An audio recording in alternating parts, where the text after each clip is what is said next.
ఓవైసీ అంటున్నాడు నిన్న బండి సంజయ్ కదా నా భార్య కంటే ఓవైసీ గుర్తొస్తున్నాడు.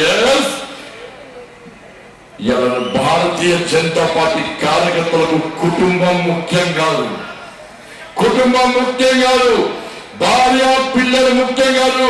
నువ్వు దేశ ద్రోహి కాబట్టి నిరంతరం బండి సంజయ్ మైండ్ లో నువ్వే ఉంటావు తప్ప నా భార్య పిల్లలు గారు నిన్ను అడ్డుకోవడమే నా లక్ష్యం.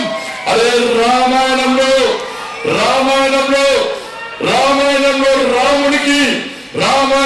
రామునికి గుర్తొచ్చేది రావణాసురుడు మాత్రమే. మహాభారతంలో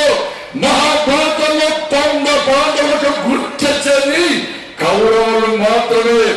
బండి సంజయ్ కి గుర్తొచ్చేది ఎంఐఎం పార్టీ అన్న విషయాలు ఒక్కసారి గుర్తుంచుకోండి. అసలైన తొలి వెలుగు. ఫాలో వాట్సాప్ @తొలి వెలుగు official.